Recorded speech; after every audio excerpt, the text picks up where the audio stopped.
teóricas em cima de diversos conceitos, diversas coisas que a gente vai ver nisso aí. Eu vou pular aqui alguns, que é para... Isso aqui não é interessante para a gente, a ementa que a gente já discutiu. E a gente começa aqui, ó, nessa introdução à Constituição Civil. O que é esse mundo novo que se apresenta?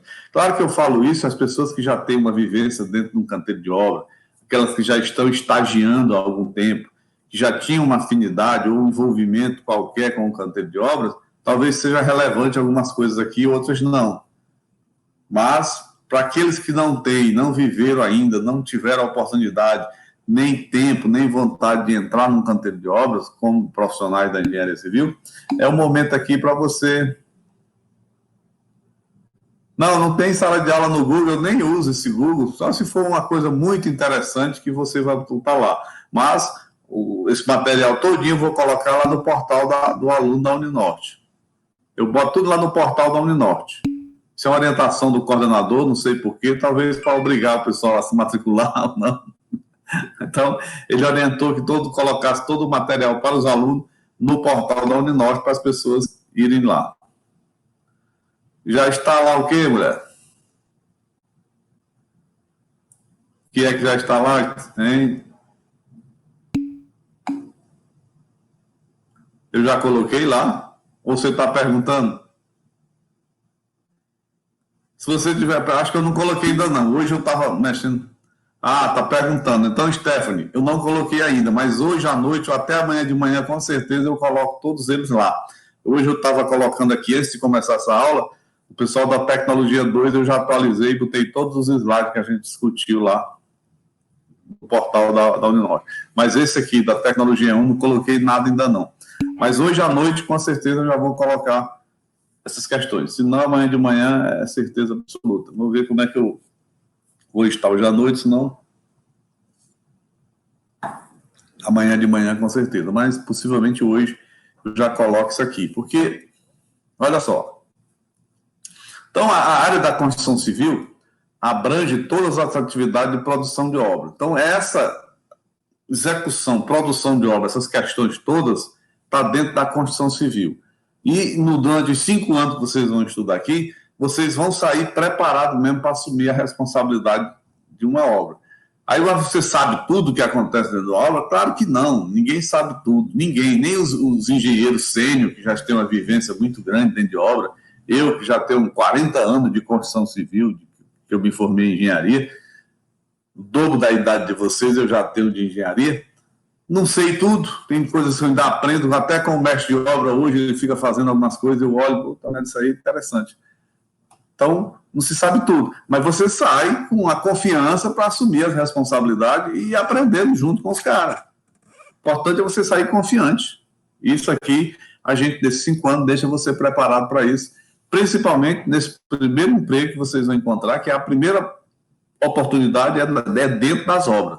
O cara vai construir uma casa e, rapaz, vai lá assumir a responsável da minha casa lá, administra aquela obra, que é o grande diferencial do engenheiro, é a capacidade que ele tem de administrar, de gerir coisas. Todo engenheiro é bom em gestão.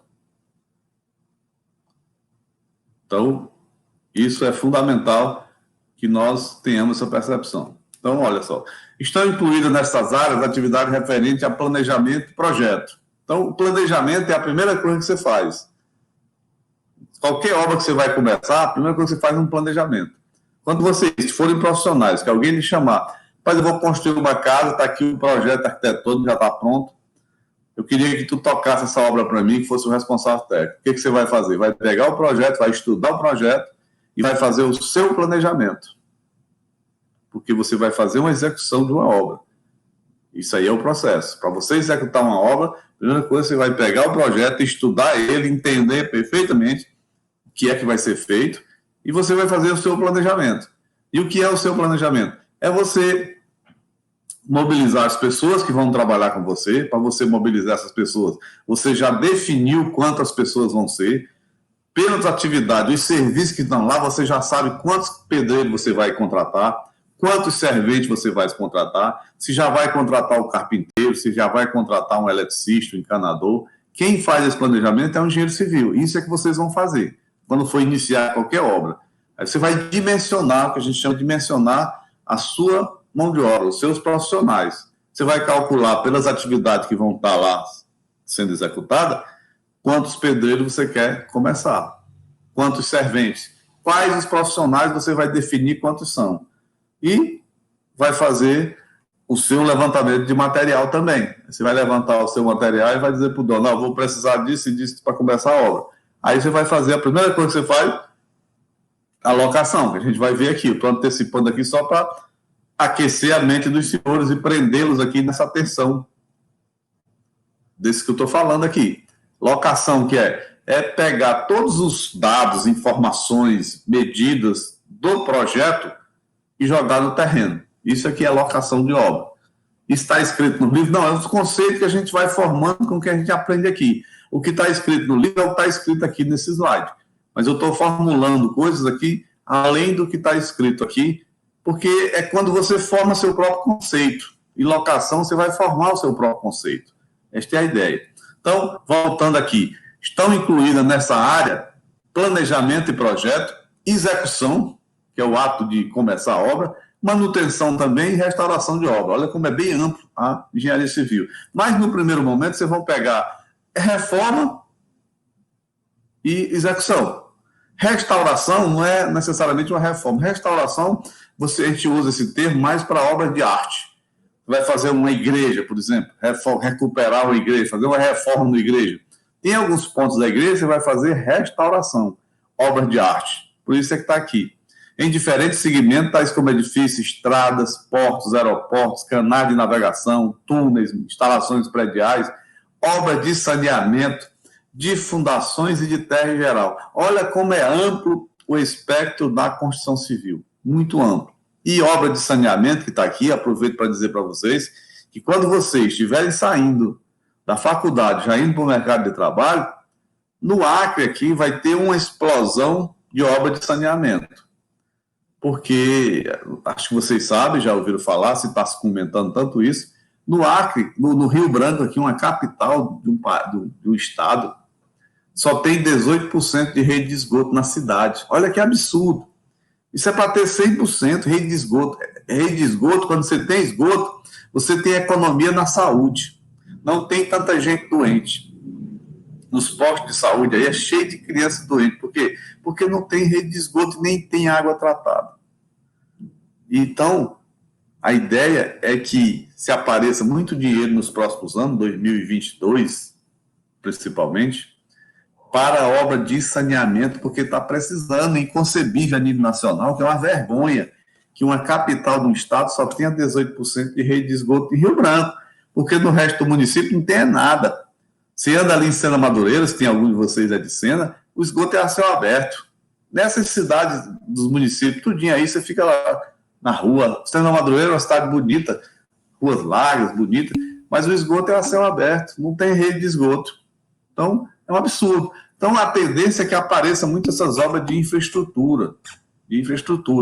Então, saneamento é infraestrutura. E rede de água também. Apesar de estar sendo feito muitas obras, tem muitos alunos aí que foram colegas de vocês, se formaram agora, estão trabalhando nesses municípios isolados, né? Santa Rosa, Jordão, esses mais distantes, que não têm acesso de estrada, a gente chama de município isolado. Eles estão lá fazendo rede de água e esgoto.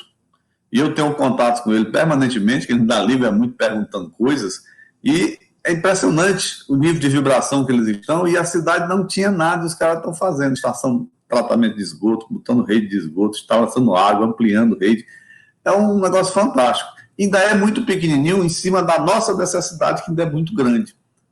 Repito, em Rio Branco só tem 18% de rede de esgoto instalada. Olha que absurdo. E a água precisa de um jeito, porque a água hoje, você tratar a água é muito caro. Você tratar a água, o que se gasta de produto químico para tratamento de água é caríssimo.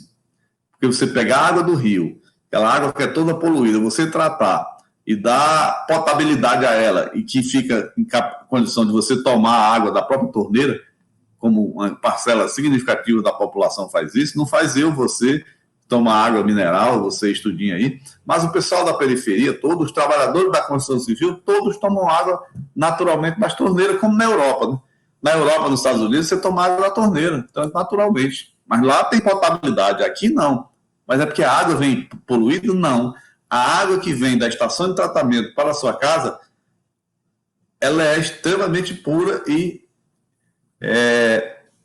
sem nenhum risco à saúde. O problema é no trajeto da estação de tratamento até a sua casa, porque as redes de água são danificadas, são envelhecidas, são quebradas e tem contaminação do esgoto que não tem, que o esgoto é céu aberto, às vezes o cano de água passa dentro do esgoto e um cano daquele fura, ela suga a água do esgoto, até porque a água aqui, o atendimento não é 100%, não é todo dia que tem água, e no dia que não tem, ela dá uma reversão lá e chupa aquele esgoto. Vocês vão aprender isso quando estudarem lá na instalação hidrossanitária, como é que essa coisa funciona. Então tem muito o que fazer aí na área da construção civil, porque eu acho que está tudo para fazer.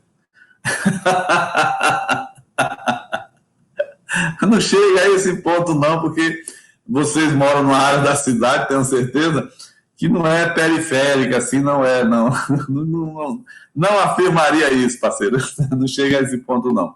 Mas precisa melhorar muito o nosso tratamento de água. Eu estava falando do tratamento de água, a gente perde, sabe quanto? 60% da água que é tratada. Olha só. Só 40% se aproveita, 60% é desperdiçada. 60% de água tratada e o tratamento da água é caro, não é barato. Produto químico para água é muito cara. Então, o desperdício é muito grande, se torna muito... Pois é, olha aí, como vocês viram essa situação aí. Então, essa é a realidade. Eu estou falando aqui de números frios que vocês já têm até informações sobre isso, têm consciência disso tudinho. Então, obra não vai faltar. Então, vocês vão ser preparados, vocês... sétimo período, falta 2 anos e meio, né? 2021 e 22 é isso mesmo, quando vai ter aí os nossos políticos, enfim, trazendo dinheiro para essa área de infraestrutura, porque é uma área que político não gosta muito de jogar dinheiro, né? Vocês sabem disso, são pessoas bem informadas, porque aquelas obras que não aparecem, não geram voto, porque são obras enterradas, então os políticos não têm tanto interesse.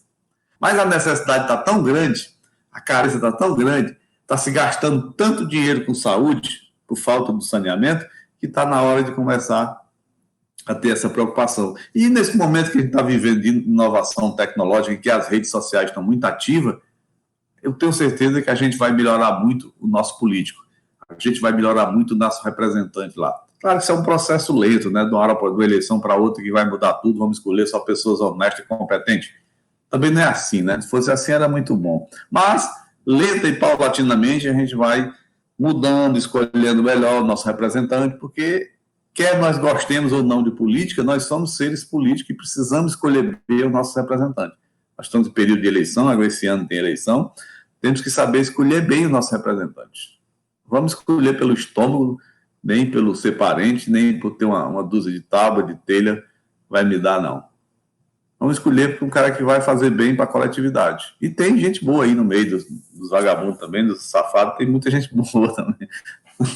Como tem vagabundo em todos os setores, até na engenharia civil, na advocacia, que ali é que tem muito mesmo, falo de conhecimento, mas na política também tem gente boa.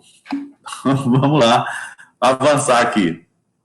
Então, olha só, nessa fase de planejamento e projeto, o técnico, que é um engenheiro civil, atua no levantamento de informações cadastrais, técnicas e de custo. Tem gente que vai trabalhar só nessa área aí, não quer muito envolvimento com obra, vai trabalhar nessa área só de planejamento e fazer projeto. Queirão subsidiar a elaboração do projeto ou compor o seu estudo de viabilidade. Porque todo projeto, principalmente quando você vai fazer captação de recursos, você tem que fazer um estudo de viabilidade. Por exemplo, você vai fazer um projeto para construir uma creche. Existe uma carência muito grande de creche. Esse projeto vai para Brasília para captar o recurso através de uma emenda de um parlamentar. Precisa ir um projeto. E esse projeto você vai provar que é viável. Por isso é que diz que o engenheiro não é só para calcular, para fazer desenho. Ele também vai ter que saber escrever. O que eu botei aqui nesse slide, no final da aula vai aparecer essa frase aí.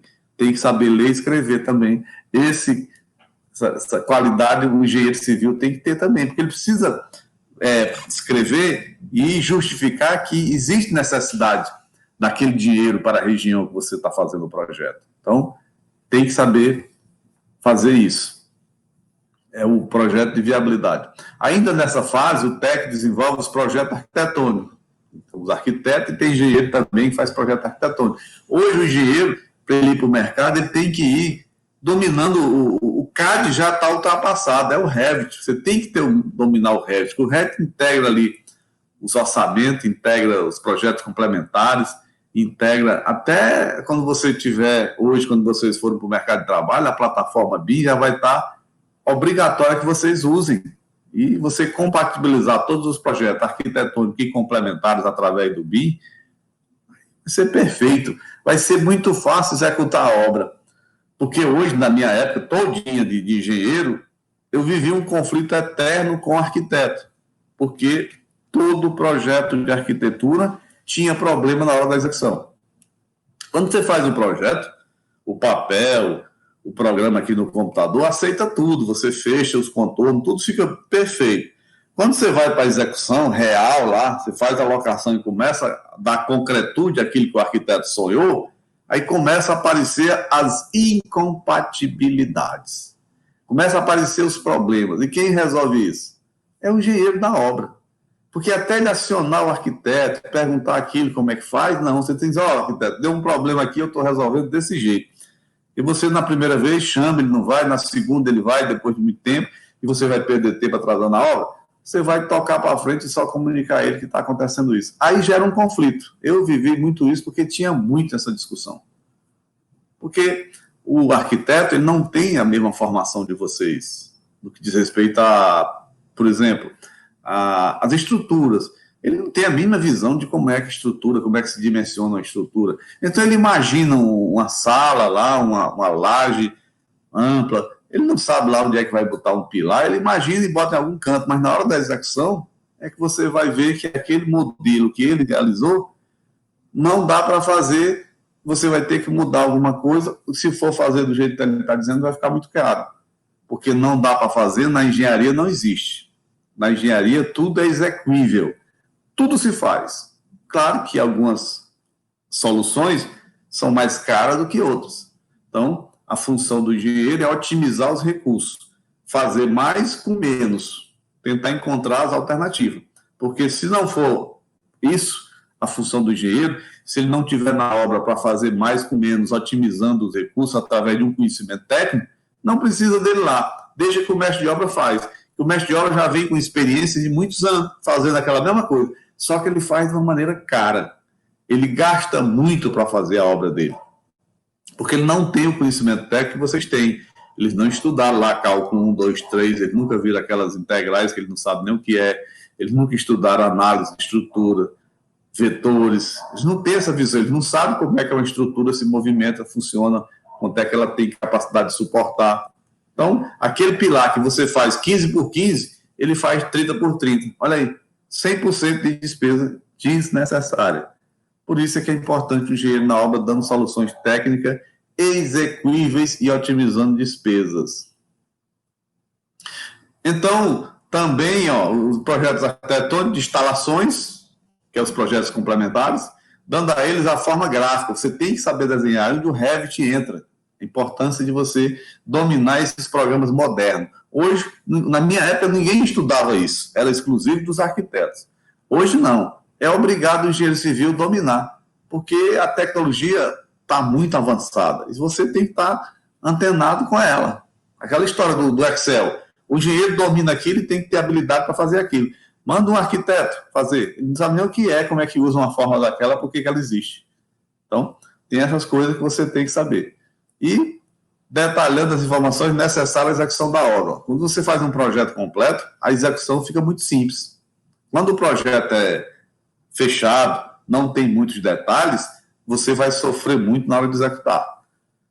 Como vocês ainda vão chegar a um período que o BIM vai ser implantado tão rapidamente, porque ele requer uma série de coisas envolvendo um nível de qualificação muito grande dos engenheiros, dos mestres, e todo mundo envolvido nesse processo, e a gente sabe que na construção civil é um dos setores econômicos que mais demora para acontecer mudanças, onde as inovações demoram muito a chegar. Se vocês olharem numa obra, quem trabalha em obra sabe disso, o sistema construtivo que você está fazendo hoje é o mesmo de 30 anos atrás. A maneira de fazer uma parede é a mesma de 30 anos atrás. Olha como demora as modificações.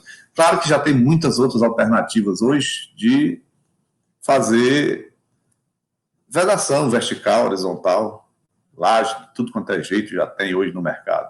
Mas as inovações são muito lentas. Por quê? O pessoal é desqualificado. Então, é um processo de aprendizado que demora muito para fazer as adaptações, bom, quase não sai, para o que existe de mais moderno aí na tecnologia. E depois dessa pandemia, tenho certeza que no próximo ano algumas coisas vão acontecer no mundo que a gente não estava esperando e já estava guardado aí. Dizem que nos próximos 5 anos, a tecnologia que vai ser implementada por todos nós, que vai ser usada por todos nós, vai superar tudo o que aconteceu para trás. Olha só como é um negócio arrojado. Tem muita coisa aí que está guardada, e depois dessa pandemia, que muita gente, todo mundo achava que ia morrer, ninguém sabia como é que um vírus vai desse, que morre com sabão, e ninguém consegue uma vacina, ninguém consegue controlar o bicho. É um negócio até paradoxal, né? Como é que um vírus que morre só se lavar com sabão e mata o bicho, e ninguém consegue controlar isso, o mundo todo foi contaminado? O mundo, com toda a tecnologia, com toda a evolução, com todo o nível de conhecimento, expertise que tem os mais inteligentes, ninguém ficou imune a esse Covid-19. Então, você vê que ainda tem coisas aí que precisam de ajuste. Mas, avancemos aqui. Também aqui estão incluídas as atividades de planejamento da obra, tais como composição de custos e orçamento. Isso aqui é uma parte que o engenheiro é obrigatório a saber. Você tem que ter um domínio perfeito do custo. Porque hoje, no mundo, nós vivemos numa sociedade extremamente capitalista, né? Não é nem extremamente capitalista, é uma sociedade capitalista. O mundo é capitalista. Então, o dinheiro é muito importante. E hoje, fundamentalmente, e notadamente no Brasil, o dinheiro está muito caro. O dinheiro no Brasil está muito caro. Vocês sabem aí que o dólar está lá em cima, disparando. O pessoal que faz investimento no Brasil, somente as moedas fortes internacionais, estão tirando dinheiro do Brasil, por isso é que o dólar fica caro. Então, não tem dinheiro para investimento no país. O país ele tem crise econômica em função da crise política. Nós vivemos uma crise política que repercute muito fortemente na crise econômica. E acabar todos nós pagando o preço de estar comendo arroz caríssimo e não ter arroz e óleo. Essas questões todinhas, coisas elementares num país desse tamanho, mas é assim que funciona. Então, custo, dinheiro caro. Se o dinheiro está caro, você tem que ter muito cuidado no uso desse dinheiro. Então, você tem que dominar a composição de custo e fazer um orçamento. E nos processos licitatórios, se você vai trabalhar com obra pública, você tem que dominar essa licitação também. E vocês vão aprender isso aqui. Lá no planejamento, que é no 10º período, vocês vão ter aulas muito forte de licitação, porque você, se for aí para o governo, você é um cara que passou num concurso, ou tem um padrinho político que vai botar num cargo lá dentro do governo, na Secretaria de Obras, para trabalhar com licitação, você tem que chegar lá sabendo. E vamos aprender isso aqui, pode ter certeza. E financiamento e licenciamento de obras. Se você vai trabalhar com obra privada, você tem que saber como é os trâmites, onde é que eu vou primeiro, o que é que eu tenho que pagar, como é que eu pago uma taxa no CREA, na prefeitura, no Corpo de Bombeiro, na Energisa. O seu projeto passa por todos esses setores até você estar com todo ele licenciado para você começar a sua execução. Então, são coisas que eu estou citando aqui, que são extremamente importantes, mas também extremamente simples. Você fizer uma vez, você nunca mais vai esquecer. Isso faz parte da rotina dos engenheiros do dia a dia. Os engenheiros hoje que trabalham com obra privada, vivem prefeitura, CREA, Corpo de Bombeiro, fazendo esse trâmite, passando por esses cuidados todinho com os seus projetos. E quem trabalha com o governo tem que estar afinado com as licitações. E Quem faz orçamento e custo é todo mundo da engenharia civil. Orçamento e custo, a cada ano fica mais importante. Não é à toa que vocês vão encontrar aí, muitos aqui, que eu tenho certeza já trabalham com isso, tem diversos programas já de elaboração de orçamento. Volare, Orça Fácil, Ciclo, Compor. Só aqui eu disse 4, mas tem muitos mais. E tem o Excel. Excel que você é uma planilha fantástica que você pode fazer muito milagre ali com Excel. E, fundamentalmente, você tem que entender por dentro como é que um orçamento é composto. Isso vocês vão aprender. É um privilégio dos engenheiros civis saber como é que faz um orçamento.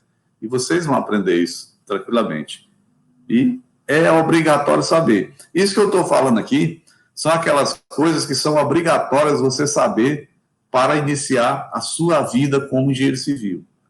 Tanto é que em pouco tempo falei aqui, dei uma visão assim sistêmica, holística da vida do engenheiro, para vocês verem que não é tão complexo, não é tão difícil. Você tem que desenvolver só a sua confiança. Ter confiança para chegar lá e vencer. E não fazer igual o meu time, aquele time de Bambi, ou time ruim, e sem confiança. Eu acho o São Paulo um time de viadinho, assim, se eu puder usar essa expressão aqui com todo respeito a todo mundo. É um time sem confiança e inseguro demais. Por quê?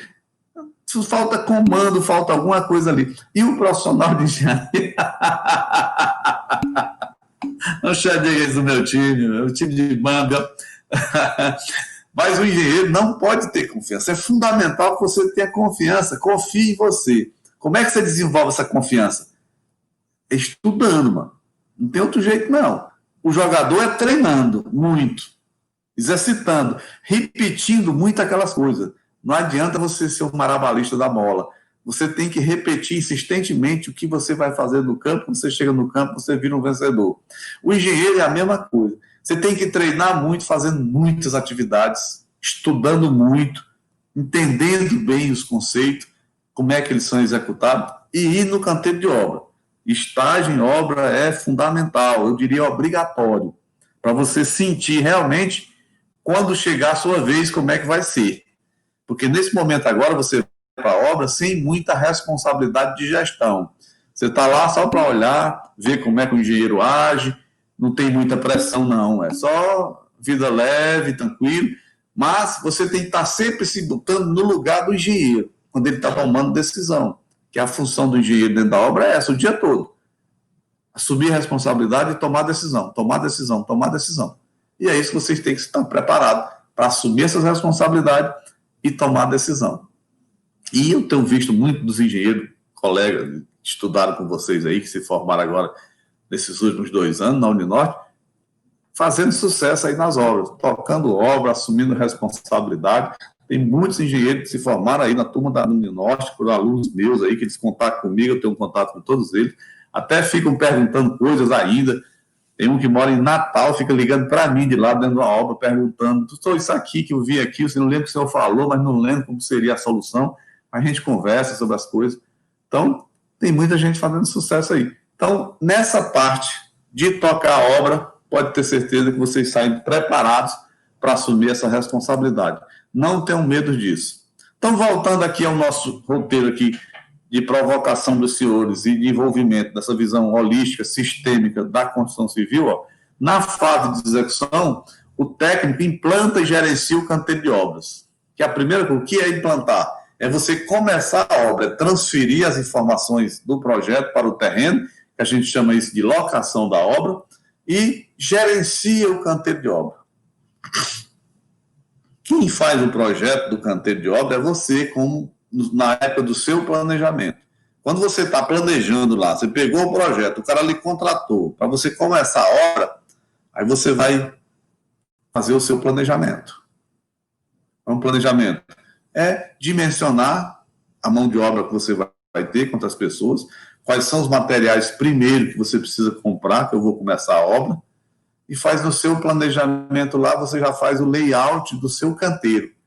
Ó, vou ter uma betoneira, vou botar a betoneira aqui, abrir a areia, o tijolo, eu vou colocar nesse ponto aqui, perto da produção, vou deixar o fluxo aqui das pessoas, do caminhão que vai deixar o cimento, vou construir aqui o local onde vai estar o meu depósito, o escritório vai estar aqui, quando o fiscal chegar, se for uma obra pública, eu vou recebê-lo aqui. Então, tudo isso é você que faz dentro do seu planejamento. É difícil isso? De jeito nenhum, é dentro da sua capacidade. É aquilo que você foi preparado para fazer. Então, não pode ter medo. Então, a locação da obra é isso, você transferir tudo que está no projeto no papel ou no computador, que hoje não tem mais nem papel, a tendência quando vocês forem para o campo, não vai ter mais projeto em papel, vai estar todo mundo com o iPad na mão, você com um, o mestre de obra com o outro, até o pedreiro com o outro, olhando como é que as coisas estão sendo feitas, olhando toda a compatibilização BIM, todo mundo com o iPad na mão, a tendência é essa. Então, é a locação da obra, transferir, é o primeiro ponto que você vai fazer lá como administrador. Executando instalações provisórias. O que são instalações provisórias? É o canteiro de obra. O que é o canteiro de obra? São aquela obra provisória que existe enquanto você vai fazer uma obra definitiva. É uma obra provisória. Então, você vai assegurar o fluxo de insumo para o andamento da obra, contratando os trabalhadores. O que é essa provisória, professor? Não entendi. É uma obra que você vai fazer e ela vai se desmanchando à proporção que a outra for surgindo. Mas porque é provisória, eu posso fazer de qualquer jeito? Não, não deve. Eu trouxe essas figuras aí para vocês verem como é um canteiro de obra, tem que ser assim. Eu já vi muito aqui canteiro de obras, já trabalhei em empresas que tinham canteiro de obra, simplesmente ridículo, horroroso. Eu reclamava para o dono, ele disse, isso aqui eu vou ganhar um dinheirinho aqui, o dinheiro para fazer, porque está dentro do orçamento, uma obra pública tem de orçamento dinheiro lá para o canteiro de obra, aí o cara fazia de qualquer jeito, pegava umas telhas velhas, toda amassada, fazia umas paredes de madeira, uma coisa horrorosa. Não, nem pensar em ar-condicionado. Ar-condicionado é luxo. Então, não pode ser assim. Porque uma empresa que se preza tem que fazer um canteiro, um escritóriozinho como esse está aí. Porque esse canteiro é um cartão de visita da empresa. Então, e nem sai do dinheiro da empresa, porque está no orçamento. Um dos itens do orçamento está lá. Execução do canteiro de obra. Então, você vai fazer lá o alojamento, o escritório, o local onde você vai ficar, botar um ar-condicionado, porque aqui a condição de calor é muito absurda. Tá aí, eu botei nessa figurinha aí, tem um ar-condicionado. Então, é assim que você tem que fazer. É uma obra provisória? Ela vai desmanchar depois? Vai. Mas enquanto ela está lá, ela tem que ter uma apresentação mínima, não pode ser feito de qualquer jeito. Aí vocês vão encontrar muito coisas, as coisas mais absurdas do mundo. Os canteiros de obra que você vê que, meu Deus, esse cara é louco. Como é que fala um negócio desse? O canteiro de obra é o cartão de visita, o fiscal chega, o dono da obra, quem quer que seja, vai lá e é recebido com um visual desse. Aí o cara vai pensar, e como é que vai ficar a minha casa se o cara nem o canteiro faz que preste, nem os escritórios prestam? Então, bote na cabeça de vocês, para convencer o patrão de vocês, ou se vocês forem o próprio patrão. Canteiro de obra é o cartão de visita. É uma obra provisória que vai fazer uma obra definitiva. Esse é o conceito que vocês têm que incorporar à vida dos senhores. E está aí, você treinando pessoas. Faz parte também dessa evolução. Hoje, existe um incentivo muito grande à segurança e saúde de trabalhadores. Porque se sabe, já se tem certeza, que um acidente de trabalho ou a falta de um trabalhador por acidente gera um prejuízo muito grande para a empresa. Porque quando um trabalhador se acidenta, 15 dias quem paga é a empresa, o salário dele, se ele ficar afastado durante 15 dias. A partir do 16º dia, do 16º é que o INSS começa a pagar. Mas aquele dinheiro do INSS ele já tomou de você através de tributos. Então acaba você pagando tudo isso e o cara deixou de trabalhar e você está pagando. Então, dentro da saúde e segurança do trabalho, tem que ter treinamento constante para você não ter esse tipo de problema. E é importante você, a cada funcionário novo que você contrata, você tem que orientar sobre o problema da segurança fundamentalmente. Testar as habilidades dele e treiná-lo no que diz respeito à segurança. Os EPIs são extremamente importantes e obrigados a usar, né? Porque eles não querem usar, eles não têm muito hábito de usar. E esse treinamento serve para isso, para você dizer a importância do uso daquele equipamento.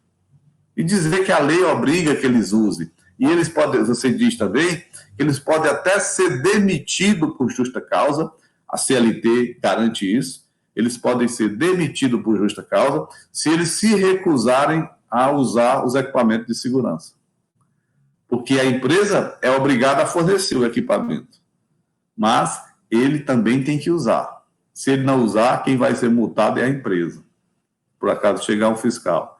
Mas a ideia dentro da segurança é que nós não precisemos usar muito dos equipamentos de segurança. Porque qual é a ideia? É que nós avaliemos todos os riscos que estão lá dentro da estrutura que você vai trabalhar e você minimize esses riscos. Quanto mais você minimizar, menos equipamento de proteção você vai usar. Então, a ideia moderna da segurança do trabalho é você tentar eliminar os riscos. Se você eliminar o risco, não precisa do equipamento de proteção. E até deixa de pagar uma coisa que a gente chama de adicional de insalubridade e de periculosidade. Acho que algum de vocês já deve ter escutado falar isso. Isso é um adicional em dinheiro que você ganha por trabalhar numa situação de risco. Qual é o risco?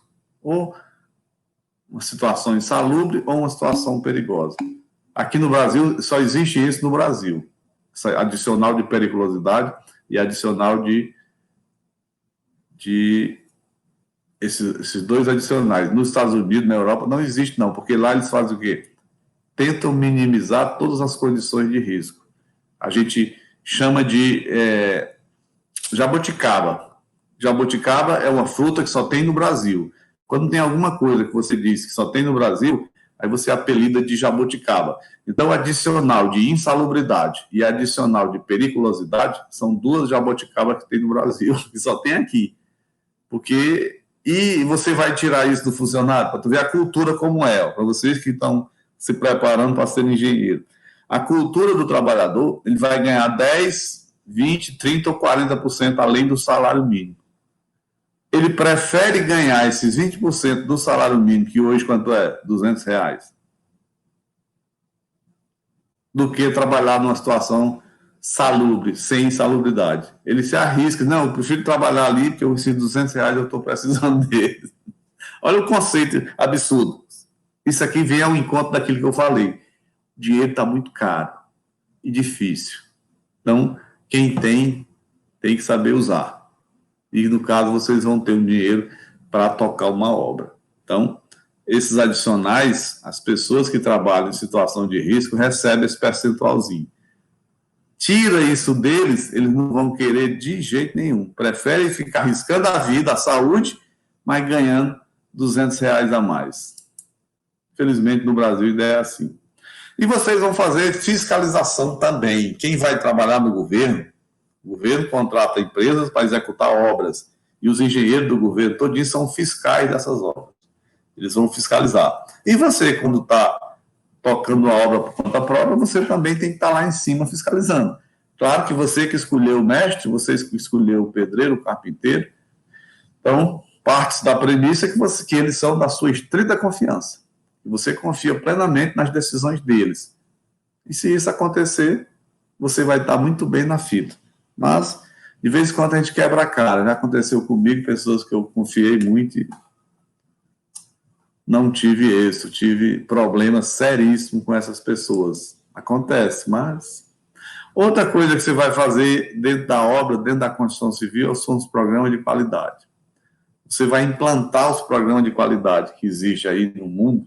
Esse PBQPH, quem assistiu lá a palestra da Fernanda Valadão, que é uma engenheira egressa nossa, trabalha na Elite, era estagiária da Elite, e hoje é engenheira da Elite, se formou no ano passado.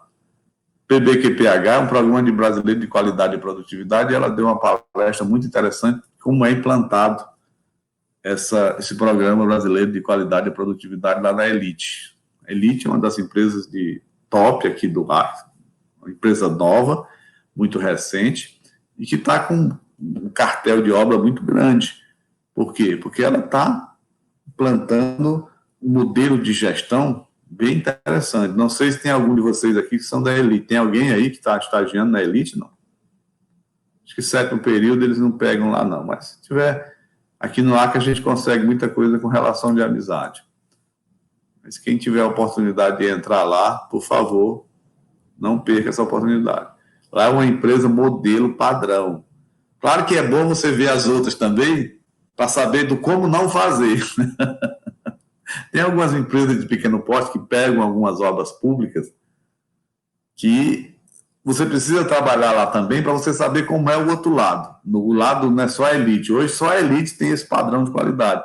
As outras empresas, a maioria delas, quase todas, são empresas que deixam muito a desejar nesse quesito da gestão, da qualidade, dessa preocupação. Mas a gente vai estar junto. E aí, Pablo, tu tá aqui também, né? Seja bem-vindo, rapaz. Tu está em todas, hein?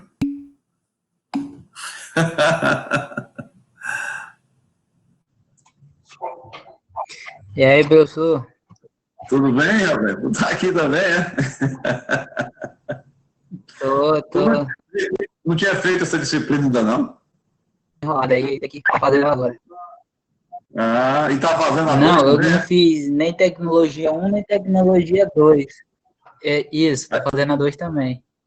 Vai nas duas juntas, o bicho é arrojado. Eu tinha trancado essa matéria.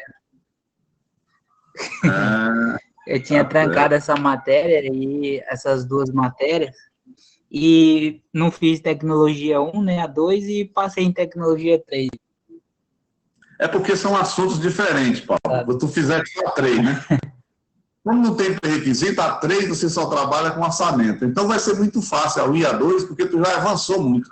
Já deu um passo lá na frente. Então, orçamento, o Orlan aperta bem. Quem quer aprender, aprende. Não tem... Não. Então tá bom. Seja bem-vindo aí. Tamo junto aí nessa 1 e 2. Estava falando alguma coisa aqui, não sei que alguém perguntou alguma coisa aqui. Tá, voltando à elite aqui, que o Gabriel está perguntando se ela não é incorporadora. Ela também é incorporadora, porque ela está vendendo os seus imóveis, ela está fazendo para vender. Como é que a Albuquerque fazia? Que era uma empresa grande que tinha aqui, que construiu muito desses prédios, quase todos os prédios aí de obras verticais, foi a Albuquerque. A Albuquerque tinha uma empresa que era a AI, Albuquerque Incorporadora, que também era do mesmo dono que é quem fazia a comercialização. Que são empresas com atividade diferente. Uma executa, a outra vende. Às vezes, a mesma empresa, o ideal é que sejam empresas diferentes, que fazia do mesmo dono. Eu não sei como é que a Elite está fazendo, mas a Elite é que está executando as obras e ela está vendendo também. Então, ela está fazendo esses dois trabalhos de construção e incorporação. Mas, quem tiver a oportunidade de entrar lá, não perca, não. Então, olha só, para executar as obras, o técnico atua em equipe. Vocês vão ter que desenvolver essa capacidade. Aqueles que não gostam de trabalhar em equipe, isso não é uma qualidade. Eu gosto de fazer minhas coisas sozinho, porque sozinho eu faço bem feito. Isso não é qualidade, não, viu? Qualidade é quem sabe trabalhar em equipe. Porque você tem que saber conviver em grupo. Nesse mundo moderno, você não vai fazer nada sozinho, porque você não tem capacidade de ter a visão do todo, de saber tudo. Você tem que conviver com pessoas que cada um domina um assunto. Então, você saber conviver nessa equipe é fundamental. Então, você tem que desenvolver essa capacidade de saber conviver com as pessoas que você gosta, com as que você não gosta, com as que são simpáticas, antipáticas, aquelas que são feias, bonitas, preta, branca, azul, amarelo, de qualquer cor, sem nenhum preconceito, sem misoginia, sem sexismo, sem nenhum tipo de preconceito. Então, você tem que conviver com as pessoas. São seres humanos e não são mais do que seres humanos. São profissionais que estão ali trabalhando em prol de um projeto comum que você também faz parte. Então, trabalhar em equipe é interessante. Também nessa fase estão incluídas as atividades de manutenção preventiva de obras. Manutenção é uma questão cultural, viu? Aqui no Brasil, não é só no Acre, não. No Acre, por excelência, mas no Brasil todinho, a gente tem uma dificuldade muito grande de ter uma preocupação com a manutenção. Então, a gente não se preocupa, achando que não vai ter nada, que manutenção é uma coisa que pode relevar, que não é importante. Isso é um erro muito grande. O engenheiro civil não pode ter essa percepção. Nessa disciplina, nós vamos ver lá uma parte das normas de desempenho, que a gente vai trabalhar e eu vou provar para vocês o benefício da manutenção para uma obra qualquer de edificação. Quando você faz uma manutenção correta no tempo certo, você prolonga a vida útil dessa edificação. Isso é fundamental nesse momento de dinheiro caro.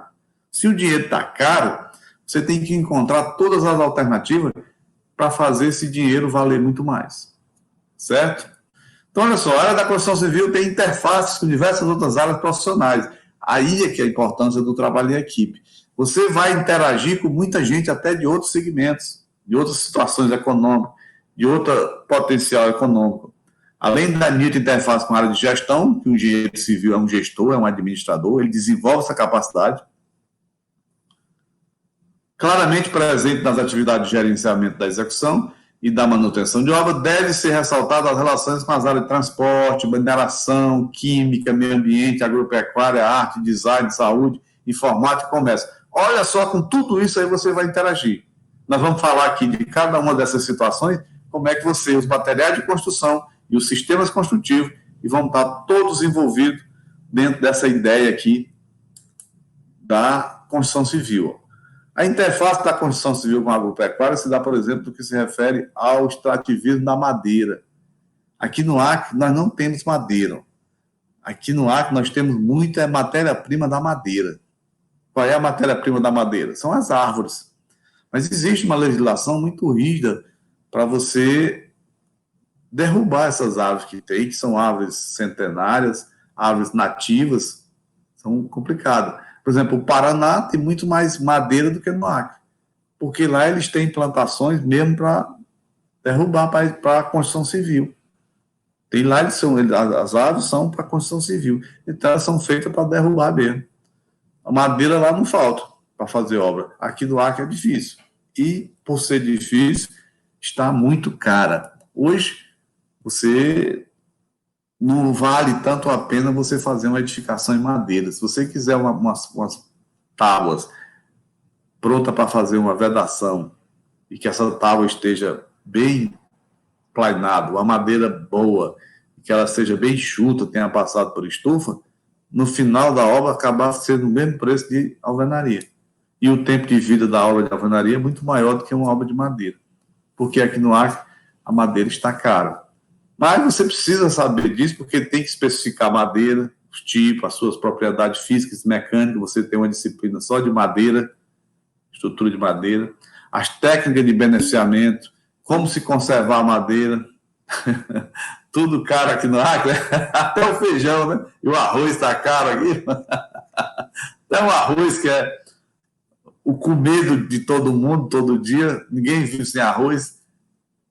Está caro desse jeito, os caras vão trocar arroz, porque não tem outra coisa. A nossa cultura é arroz e feijão. Então não tem como ser diferente. Você chega na Europa, nos Estados Unidos, não é assim, não tem isso. Lá, se você quiser comer arroz e feijão, você tem que ir no restaurante brasileiro. E o americano não tem essa cultura, vê como é diferente os povos, né? Aqui todo mundo chega no restaurante e pede um suco. Aí você tem de quê? É o cara de 20 frutas assim, 20 variedades de suco. Se você chegar nos Estados Unidos, na Europa principalmente, pedir um suco, o cara não sabe nem o que você está querendo. Não entende o garçom, não sabe. Não existe isso aqui. Lá você toma vinho, na Europa é vinho. Naturalmente todo mundo almoça com vinho. Suco é só aqui no Brasil. Então, mecânica, as técnicas de beneficiamento, conservação e estocagem da madeira, resistência ao ataque de térmitas e fungos. Todo mundo sabe o que é térmitas? Eu botei esse nome aí porque eu não sabia, não. Eu fui atrás de saber o que era. Quem é que sabe o que é térmitas? Quando eu tomo água, diga aí.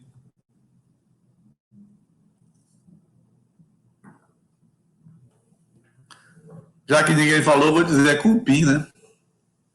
Cabe ainda lembrar a interação entre essas duas áreas, que se refere ao paisagismo. Também toda obra hoje tem que ter beleza, você tem que fazer o paisagismo. Você vê a obra que está finalizando da Elite lá, aquele prédio que ela construiu uma torre e está construindo outra. Tem um paisagismo bonitinho ali, arrumadinho, que as meninas sempre mostram foto, né? As engenheiras que foram alunas, que hoje são engenheiras de lá, que tem bem umas 2 engenheiras e tem umas 4 estagiárias do 9º e 10º período, e elas ficam no Instagram mandando as fotos, que elas vestem a camisa da empresa, né? Então, o paisagismo lá é muito bonitinho. E o engenheiro tem que ter essa visão, essa percepção. Claro que lá também tem arquiteto, é o cara que pensa mais o espaço. Mas É importante você ter essa percepção. Projetos desse segmento de obras civis se requisitam mutuamente. A formação de profissionais da área de comércio, também o comércio você tem que saber negociar para poder comprar. Uma das coisas interessantes dentro de uma obra, em função do dinheiro caro, é você comprar bem, saber comprar. Inserido no contexto de materiais para obras civis e mesmo de comercialização de imóveis. Tem muitos dos colegas de vocês que já são engenheiros que estão entrando nessa área de imobiliária, vendendo e comprando imóvel. O cara tem facilidade de vender, porque vender é um negócio que você não aprende em escola, não. Você tem que ter aquele dom, de ter habilidade para convencer alguém a comprar alguma coisa. Eu, pelo menos, não tenho, não. Eu sou muito besta para comprar. O cara começa a falar bonito, eu já quero comprar. Então, exige competência que implica o conhecimento da tecnologia. Você tem que conhecer a tecnologia desses produtos e de suas condições de utilização. Então, é bem amplo esse contexto. Dessa forma, o profissional requerido reúne, de um lado, competências inerentes ao processo de venda e, de outro, aquelas envolvidas na definição das especificações de produto. Você estudar material de construção, tecnologia, conhece todos os produtos, então você sabe especificar. Muitas vezes o cliente que contratou vocês para fazer a edificação, ele quer que você vá lá no comércio com ele para ele escolher o material. Porque ele não entende. Quem entende é você. Você que sabe qual é o bom, qual é o ruim, qual é o médio, aquele que é muito caro, mais barato, o que você pode substituir. Então você domina isso aí. Você conhece, sabe especificar. A interface entre as áreas da construção civil e de transporte também se evidencia na interdependência entre planejamento, desenho, construção e manutenção de vias e o gerenciamento do tráfego.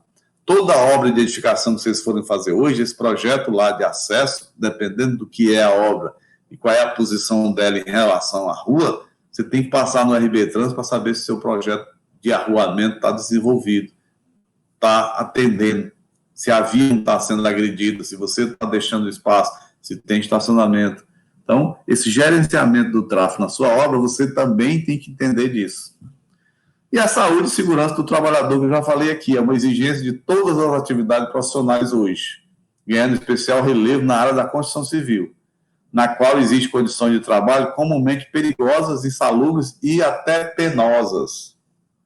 Então, tem essas situações. Situação perigosa, insalubre e penosa. Expliquei já o que era cada um e o que o pessoal tem essa percepção. Mas vocês vão estudar isso muito lá na frente. Tem uma disciplina de segurança do trabalho que só trata essas questões da saúde do trabalhador. Vocês vão fazer essa disciplina no 9º período. Daí a direta relação entre a área de saúde. Obras de grande extensão, como estradas, barragens, canais, loteamentos, tem impacto direto sobre o meio ambiente. Meio ambiente hoje tem que ser uma preocupação muito grande do engenheiro, de todo mundo, especialmente dos engenheiros.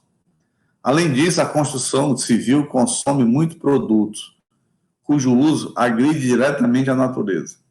A engenharia, a construção civil, é uma das atividades econômicas que mais agride a natureza. E, há algum tempo atrás, na minha época que eu comecei, nós não tínhamos essa preocupação com o meio ambiente. Não era da nossa cultura, da minha geração lá, saindo da faculdade, começando a trabalhar. Nós não nos preocupávamos, por quê? Porque a natureza tinha muito a oferecer. Hoje não, o conceito mudou radicalmente, eu me adaptei a esse novo momento. Hoje, a engenharia continua fazendo intervenções na natureza, mas essas intervenções têm que ser sustentáveis. Elas não podem mais ser destrutivas como fazíamos na minha época de começo de profissão. Então, a engenharia civil revolucionou isso aí, mudou essa percepção, porque ela não tem como deixar de intervir na natureza. Ela continua fazendo isso, mas só que essa intervenção tem que ser de uma forma sustentável, porque o planeta não tem tanto recurso. Hoje nós temos em torno de 7,5 bilhões de pessoas. Se você olhar para a Via Láctea, comparar o nosso planeta Terra com os outros planetas, o nosso é muito minúsculo, muito pequenininho. E se a população continuar crescendo desse jeito que vai, imagina 7,5 bilhões de pessoas, não vai ter comida para todo mundo. não vai ter lugar para ninguém morar. Vai ser uma confusão danada, um problema seríssimo. Então, aquele Steve Hawking, né, que é aquele cientista que era todo tortinho, vivia numa cadeira de roda desde muito tempo, tem até o filme dele na Netflix, da vida dele, um filme excelente, desde a vida dele, quando ele vai adoecendo e ficou naquela cadeira de roda. Até hoje os cientistas estão estudando o pensamento dele, que ele não falava, não andava, não se mexia, ele só mexia os olhos. Mas e a mente, trabalhando, ele desenvolveu aquela cadeira dele. Assista esse filme na Netflix, que é muito bom. E os cientistas não descobriram tudo que ele desenvolveu ainda como tese científica. E uma das que ele disse, as coisas que ele disse, que todo mundo ficou refletindo até hoje, é que os seres humanos da Terra, o terreno tem que encontrar urgentemente um planeta para começar a pensar em transferir pessoas. Porque o planeta daqui a alguns anos não vai aguentar tanta gente comendo e cumprindo as suas funções fisiológicas, que vai poluindo o ambiente. Você tem que comer todo dia, você vai cumprindo suas funções fisiológicas, aquilo vai ter que ser reaproveitado de alguma maneira, e vai para algum canto. E até as energias, essas ideias todinhas que são desenvolvidas, ele disse que tinha que pensar nisso, tem que começar a transferir pessoas, porque o planeta não vai suportar isso aí. Então, para vocês que estão começando numa atividade profissional, é importante já sair com essa percepção, que eu não saí na época, de que as intervenções que têm que ser feitas pela engenharia na natureza tem que ser de forma sustentável, sem ser agressiva, sem ser destruidora do planeta, porque nós só temos esse. Até agora nós não podemos morar nesse. Então, temos que cuidar da nossa casa. E está aí a interação, as situações que você vai usar. A madeira, se usa muita madeira. Claro que ela está sendo, paulatinamente, sendo substituída pelo aço. O aço no Brasil a gente ainda tem em grande quantidade. E que pese aqueles problemas todos lá de Minas Gerais, da maneira como são armazenados os rejeitos. E aquilo ali é um exemplo muito bom disso que eu estou falando. Tem até uma figura aqui na frente de Brumadinho. Aqueles rejeitos lá, da maneira que eles guardam aquilo, era naquele conceito que eu tinha quando terminei a engenharia. Naquela época, como aquele é antigo, é aquele mesmo conceito.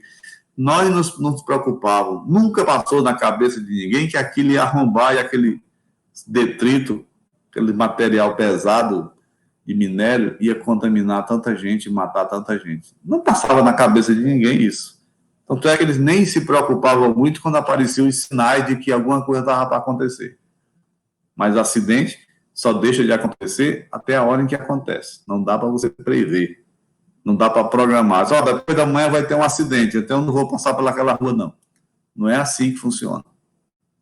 E lá eles nem ligavam, não queriam saber de nada, faziam aquele negócio de qualquer jeito. Não é um jeito sustentável, porque a exploração do minério tem resíduos pesados, e eles têm que ser guardados em algum canto, de uma forma correta. E não se guardou da forma correta. Deu esse problema todo. Então, material cerâmico também é da natureza que você tira, para fazer tijolo, para fazer telha, para fazer piso, revestimento como um todo, você tira da natureza a matéria-prima. Então, você tem que compensar a natureza de alguma maneira, né? O cimento também, a matéria-prima do cimento, você tira da natureza. Mistura de argila com granito para fazer cimento. Vocês, não sei se já foram ali nessa fábrica. Em Rondônia tem uma fábrica de cimento. Quem tiver a oportunidade de visitar lá, é bem interessante. Fábrica de cimento em Rondônia. Mas você deve ter visto aí, quando estudaram material de construção, aqueles vídeos das fábricas de cimento. Pelo menos teve uma época que eu dei material de construção. Não foi para vocês, foi para a turma que já se formou. Eu passava sempre os filmes, porque não tinha como me visitar. A gente vai passar um filme aqui, como é que funciona, como é que se fabrica o cimento. Então, é bem interessante. Energia também, você usa muita energia nas obras de edificações, diversos tipos lá. E está aí. Não se pode deixar de citar também que a execução de obras é uma fonte de muitos rejeitos. Olha aqui, aquela história do Brumadinho que tem aí. como os resíduos de cimento, cal, cerâmica, asfalto, rocha. Uma obra simples de uma casa tem muito resíduo que fica acumulado lá. E cada um tem uma natureza diferente. E se você não der um destino correto a cada um desses rejeitos, você vai criar um problema para a natureza. É a história da agressão à natureza. Você não está fazendo um tratamento sustentável. A disposição desses resíduos causa grande impacto no ambiente. Por tudo isso, a área da construção civil deve ter uma forte interação com o meio ambiente. Essa interface pode surgir, por exemplo, a formação de técnicos em construção de aterro sanitário. Nós estamos com um problema seríssimo aqui com um aterro que é antigo, ali na Transacriana. Eu já fiz até uma obra lá de mexer naquele aterro, e eu tenho uma máquina lá e comecei a cortar os maciços, dando uma atividade maior. Quando a máquina, a lâmina passava cortando assim, inclinada a 45 graus, os montes de lixo lá, aí é que a gente via aquela quantidade de saquinho branco. Ele já estava enterrado lá há 20 anos, e o saquinho estava do mesmo jeito. E o saquinho daquele dura 100, 150 anos, o plástico. A natureza não destrói, ele fica lá. Então eu fiquei olhando aquilo. Era uma obra que eu peguei só para dar uma arrumada lá, porque estava com problema que está acontecendo de novo, de incêndio, porque tem um chorume, né? O lixo orgânico tem um chorume, aquele líquido que é inflamável, pega fogo mesmo. E aí o líquido ele bota um gás, emite um gás, e aquele gás pega fogo facilmente, somente nessa época de quintura aí. Lá tá feia a coisa. Então, e é um negócio que está desativado, tá, mas não tem jeito. Está lá, já foi feito. Ó, ainda não apagou, eu nem sabia. A Stephanie está dando notícia aqui que ainda não apagou. Aquilo é muito sério. Muita fumaça, realmente, lá. Essa interface pode surgir, por exemplo, formação de técnicos de construção de aterros sanitários com aproveitamento de rejeitos da construção civil. Então, os aterros sanitários, hoje eles não mais são feitos daquele jeito. Tem que ter uma série de engenheiros envolvidos para elaborar o projeto para fazer. É dar o destino correto aos resíduos, que não são aproveitados e nem a natureza os destrói. Então, eles têm que ser condicionados num local apropriado. A produção de material de construção depende, em grande parte, da química. Hoje, a química tem um envolvimento muito grande com a engenharia civil, né? À toa que vocês estudaram química, muita química, para entender os diversos materiais de construção, os diversos aditivos, que são todos produtos químicos, que são usados hoje na construção civil. Hoje você faz muita interferência nas ações da construção civil através de produtos químicos, que são os aditivos que a gente usa. Para melhor desempenhar suas funções, técnicos da área da construção civil procuram até com frequência uma formação complementar em tecnologia dos materiais. O crescimento do emprego de polímeros, esses polímeros que são muito usados, são produtos químicos que são usados na tinta, nos materiais de impermeabilização, aditivos para o concreto, e você altera quimicamente as reações químicas que acontecem, por exemplo, no concreto. A cura, por exemplo, vocês aprenderam que cura é aquela reação química que acontece quando o cimento entra em contato com a água, que dura 7 dias, que a gente chama de cura. Que não é uma reação química, uma explosão química. Se você olhar aqui no laboratório, é como se fosse uma explosão atômica. Aquela reação química que dura 7 dias. Então, você altera isso usando um aditivo. Você prolonga a pega, diminui a pega, mexe na cura. Então, através de produtos químicos. Esta interação está presente também na produção de cimento, de aço, de cerâmica, de vidro, dos plásticos como um todo e das tintas. Então, é muito intenso essa guerra. E daí a quantidade de resíduos que existem aí na construção civil. Se você não der um destino correto, não tiver um fim, uma coisa bem arrumada aí, você vai ter problemas seríssimos de, no futuro, o planeta está todo poluído, todo ocupado. Olha aí, os rejeitos lá de mineração tomando espaço, ocupando tudo. Eu vi um vídeo de uma região no mar, que é onde as correntes marinhas convergem e se encontram lá, o cara filmando a quantidade de lixo que tem lá no meio do oceano, está lá se acumulando. A quantidade de garrafa PET, bicho, aquela garrafa PET que dura 150 anos. No sol e no sal ela não se desmancha de jeito nenhum. Então o cara filmou assim, que é um local no oceano, onde as correntes se encontram, convergem para lá, então vai todo o lixo que é jogado no mar. A multidão de lixo, um negócio impressionante, a gente via a garrafa PET lá. Aquelas que vocês jogam na rua todo dia, que compram lá as Coca-Cola da vida. Então, isso é um absurdo. Então tá aí essa interação que acontece da construção civil. E aqui os resíduos, né? Isso aqui vocês vão estudar, acho que tem uma disciplina de resíduos, vocês já fizeram, vão fazer, e vão estudar isso aqui bem detidamente. Conhecer todas essas categorias de resíduo aqui, ó. As classes A, B, C e D, e quais são os produtos que estão aqui nesses resíduos. Cada um desses produtos que estão aí nessas categorias. Peço que vocês leiam depois isso aí, para entender bem essa questão. E a informática, né? Hoje a informática faz parte da vida do engenheiro, assim, de uma forma muito forte. Eu, quando fiz engenharia, não existia informática, não existia computador. Eu, quando fiz engenharia, estudei na Escola Técnica Federal do Ceará, fiz ensino médio, no ensino profissionalizante. Não tinha calculadora, não existia, era regra de cálculo que a gente usava. Eu entrei na engenharia civil, do mesmo jeito, fui ter computador, eu levava o computador lá, tinha uma aula lá de produção à ciência da computação. Me lembro até hoje essa disciplina. Era só você olhar um computador que era o tamanho de uma casa, aquela máquina que processava as folhas de pagamento da universidade. Então, esses computadores que eu estou aqui conversando com vocês, a tecnologia, uma inovação que ninguém imaginou na minha época que isso aqui pudesse acontecer.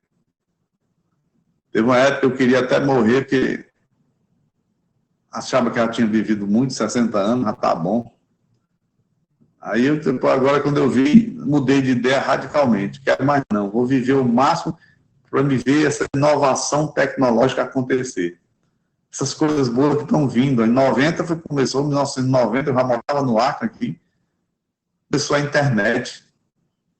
Até então, 90 eu já tinha 30 anos. Então, começou a internet.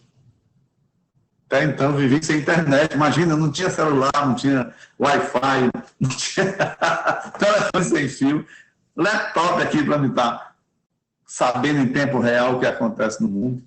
A gente fazia desenho, era na mão, desenhando e escrevendo. Eu usei muito uma coisa que a gente chama de normógrafo. Você não sabe o que é, mas depois o tio explica, se tiver contato com você, vai explicar o que era o normógrafo para escrever dentro das pranchas, explicando, fazer instalação elétrica, hidráulica, sanitária, desenhando com tinta nanquim onde é que a tubulação ia passar. Onde é que pode imaginar um negócio desse hoje? Não existe isso. O mundo era bem diferente. Então eu quero viver muito ainda para ver como é o mundo daqui a 80 anos, daqui a 20 anos, eu quero saber como é que vai estar. Eu acho que vai estar fantástico, mas ainda, não sei. Se os maiores líderes do mundo ajudarem, a gente não conseguir uma catástrofe nuclear, a gente vai ter aí para viver muitos anos ainda e saber como é que essas coisas. Então hoje, a engenharia civil, ela não se dissocia mais da informática. Quem é aquele que rejeita a informática? Claro que não é, porque vocês são da geração da informática. Vocês já nasceram tendo telefone celular. Aí vocês até perguntam, como é que não tem celular? Como é que não existia telefone celular? Como é que alguém pode viver no mundo sem telefone celular? Não existe isso. Como é que alguém nasceu como eu, vivi durante muito tempo, me formei em engenharia civil, sem ter um telefone celular? A gente queria perguntar alguma coisa, consulta um livro, fazer um trabalho, você pegava 10 livros, botava assim na sua frente, para poder pesquisar. Hoje você vai aqui na internet, você faz rapidamente a pesquisa, o mundo todo está lhe dando informação, você dá um Google aqui, aparece livro de todo lugar do mundo informando sobre aquilo ali. Milhões e milhões de informações que você na época não tinha. Olha como é que a calculadora científica A gente fazia conta de edificação, fazendo a conta, tinha que saber a tabuada. Era isso que a gente sabia fazer. Hoje eu digito aqui nesse computador, eu uso os 10 dedos. Nenhum de vocês usa isso. E eu fiz curso de datilografia, olha, imagina. Eu sou daquela geração ASFG, cedilha LKJH. Vocês nem sabem o que é. É aquele primeiro teclado onde você descontava o tacho do dedo. ASFG, cedilha LKJH. Aí você descansa os dedos. Então, era um mundo diferente. Como é que vivia? Hoje eu não abro mão do celular. O meu é ligado 24 horas, não desligo em momento algum. Sempre está chegando. Claro que ninguém nunca liga para dizer, tem um negócio aqui para te dar, um prêmio, uma coisa. Sempre é para pedir, para dar notícia. A maioria das coisas é assim. Ninguém liga para dizer, estou um litro de uísque aqui para ti, uma caixa de Heineken aqui. Não, ninguém liga para isso. Liga para pedir, para dar notícia ruim. Mas você não deixa de atender. Não deixa de estar antenado lá nas redes sociais há um tempo. Ninguém vive mais seu telefone. Hoje as coisas são em 24 horas. Quando você manda uma mensagem que o cara demora 15 minutos para responder, você já fica bravo. E que aqueles que nem respondem, ainda tem um mecanismo de você tirar aquela medição da última hora que você viu a mensagem, que aquilo ali eu fico chato, quando eu fico puto também, quando eu vou olhar lá, mas o cara leu minha mensagem, ele eliminou, excluiu lá para ver qual foi a última hora que ele viu. Então, acho que a da Stephanie ela tirou também, para ninguém saber. Essas mulheres são... Então, ninguém vive mais sem isso, olha aí. Não quer se comprometer, né? Tá certo. Olha a mensagem, mas ninguém sabe. Se interessar, retorna. Se não, deixa quieto.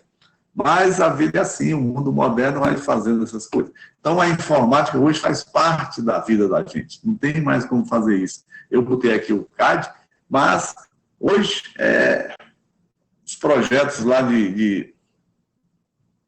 do Revit, todos os programas que tem aí, o BIM, quando chegar compatibilizando aí os diversos projetos, você está fazendo um projeto no seu escritório, o cara do projeto complementar está no outro escritório, o outro em outro escritório, o outro na obra, e todo mundo trabalhando no mesmo projeto junto. Um negócio fantástico desse.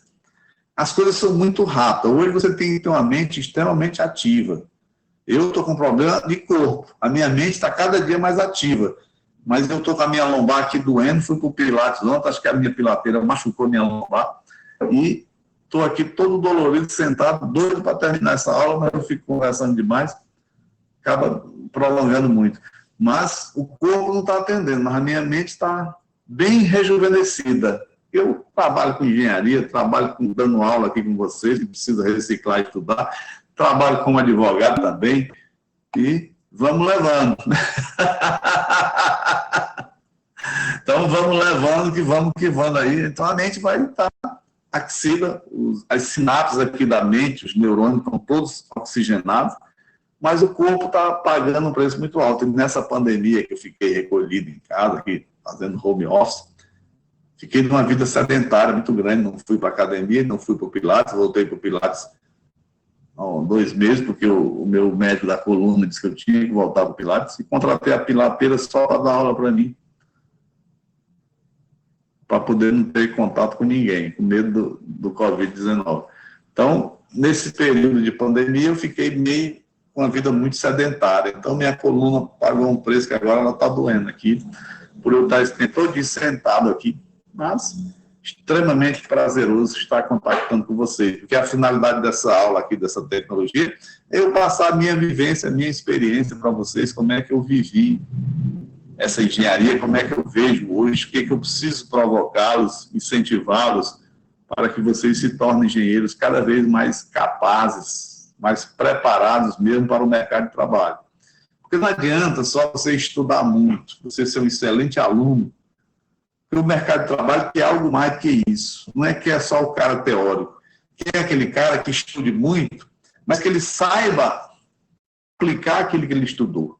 Porque tem gente que é muito bom aluno, estudioso, o cara é excelente, só tira 10 nas provas, mas ele tem dificuldade de aplicar aquele conhecimento. Como eu tenho amigos meus advogados, que sabem quase os códigos, tudo decorado, sabe tudo de direito, mas eles têm dificuldade muito grande de aplicar aquilo que eles sabem no caso concreto, que a gente chama lá no direito. A encontrar um fato, que virou um fato jurídico, você aplicar o direito. Eles têm essa dificuldade. E nas outras profissões também, na engenharia não é diferente. Não é? Então, você tem que saber aplicar. Porque você deter o conhecimento e não ter aplicação, esse conhecimento não serve de muita coisa, não. Não posso dizer até que não serve de nada. Porque o conhecimento que é importante é aquele que você aplica. Que ele seja até menos, mas que você saiba aplicar aquilo que você sabe. Então, a ideia do estágio para vocês, que está no 7º período, quem não estagiou ainda, tem que correr atrás. Tem que ir para cima, não pode ficar esperando, com a boca escancarada, cheia de dentes, esperando a morte chegar, não. Tem que correr atrás. Porque é fundamental você associar essa teoria que você estudou até o 7º período, já com a obra.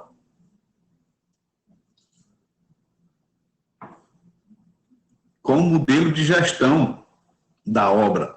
Você precisa conviver como engenheiro dentro de uma obra, como é que ele age. Porque você não vai para lá para aprender a fazer parede, a fazer massa, não. Isso é papel do pedreiro e do servente. Você sabe como fazer, mas não é isso que você vai fazer. Essas coisas simples, banais, não é atividade de engenheiro. Até faz e toma decisões nesse sentido aí. Mas o engenheiro é provocado, é demandado nas grandes decisões que ninguém conseguiu resolver. Aí onde ele tem que aparecer. Por isso é que ele é importante dentro do contexto. Porque ele, dentro do canteiro de obra, ele é o top. É o cara que está lá. As informações vão subindo até chegar nele. Quando chegou nele, tem que voltar à definição do como fazer. Porque lá, na hora dele tomar a decisão, ele não vai ter ninguém sentado do lado dele para ele perguntar. Não vai ter nenhum professor para ele tirar dúvida. Não vai ter o caderno para ele botar aqui debaixo das pernas e começar a olhar. O máximo que ele vai ter é o celular, mas na hora que o cara está perguntando lá, ele não pode estar olhando, checando, conferindo. Mas ele, hoje, as informações estão muito próximas na sua mão, você tem que desenvolver uma capacidade de pesquisar rapidamente. Mas você tem que dominar o conhecimento e tem que saber aplicar esse conhecimento, senão ele não é tão frutífero. Tá certo? Então, a informática se enquadra nisso. Se alguém de vocês, que eu acho que não tem ninguém, tem uma certa rejeição, exatamente, olha aí. É o Hodgson, né? O locutor lá do combate. A hora de separar os homens dos meninos. Exatamente, essa expressão mesmo. É hora de separar os homens dos meninos. E aí, nesse momento? É o Hodgson, acho que é Hodgson o nome do locutor. Então, tenho certeza que não tem ninguém aí que não tem essa habilidade, porque da geração de vocês isso faz parte, mas desenvolvam essas habilidades. Não fique com preguiça de estudar o Revit, porque se não tem uma disciplina perfeita, mas você hoje, nos escritórios todos, todo mundo está usando e você não pode chegar lá fazendo feio. Porque se você hoje, como é que você administra uma obra? Como é que você gere uma obra? É através de um programa, como esse que está aqui, a primeira figura que está aí, é um MS Project.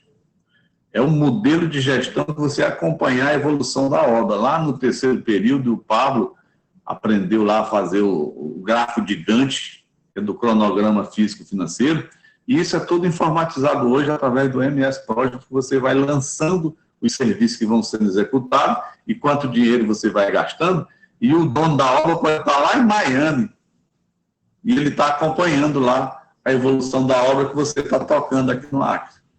Ele vai vendo lá, porque todo dia você alimenta aquele sistema e ele vai evoluindo lá, tanto físico como financeiramente. Então, o cara está em Miami e você trabalhando por ele aqui, e ele acompanhando para saber se você está gerindo bem a obra dele, o dinheiro dele, se a obra não vai atrasar ou não. E ele está lá com a namorada em Miami, passeando na Europa. Faz parte.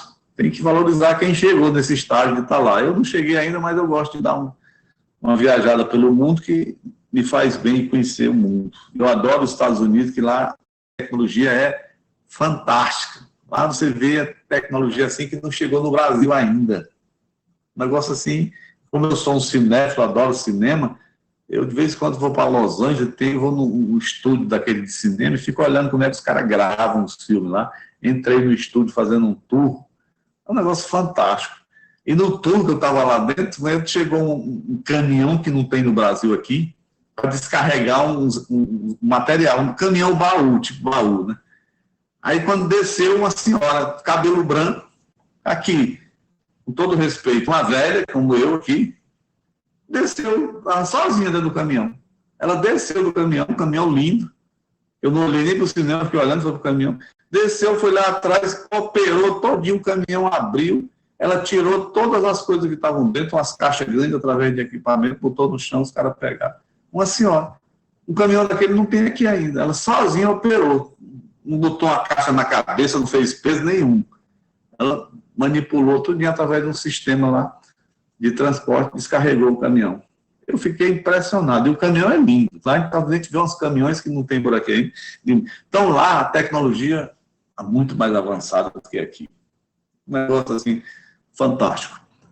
Então, esse sistema de gestão aí é o que acontece. E aí o BIM também, com você vendo em 3 dimensões, as obras todinhas já executadas, você quando compatibiliza todos os projetos, você vê a obra pronta virtualmente antes dela existir. Ali você identifica todos os problemas que podem existir ou que você vai enfrentar na hora da execução e já resolve antes de começar a executar. Olha que coisa fantástica. Como é que você podia imaginar isso na minha época, que eu era peão de obra, brigando com o arquiteto, tendo problema, madrugada pensando como uma solução e não conseguia dormir, para voltar no outro dia ter a solução daquela incompatibilidade, como é que eu vou resolver aquilo ali? Os caras fez um projeto de esgoto por aqui, tem uma viga, tem um pilar, o cano no esgoto não passa, o esgoto trabalha por gravidade, não tem bombeamento, então a solução é você que está tocando a obra lá, é que vai ter que dar. Por isso é que você tem que estudar 5 anos se preparando, não é para as coisas fáceis, porque as coisas fáceis você não precisa de muito esforço, até o mestre de obra resolve. Você tem que aparecer nas coisas difíceis. Então, essas aí é que tem que fazer. Uma menina me ligou aqui, um aluno, já engenheiro, pegou uma obra aqui em Rio Branco, aí que tinha que... Ninguém sabia lá como é que atravessava uma ponte dessas aí, a 4ª ponte, uma tubulação de água. Como é que ela ia pregar aquilo ali na ponte? Eu fiquei, vai ser a função do engenheiro. É saber tomar essas decisões, porque ninguém sabia como fazer. Como é que ela ia atravessar a ponte com a tubulação todinha? Uma tubulação de 200 milímetros. Aí você tem que criar uma alternativa para fazer uns balancinhos. Eu fui dizendo para ela, puxa aqui, o cara vai ficar pendurado, vai chumbar essa tubulação todinha na estrutura de concreto.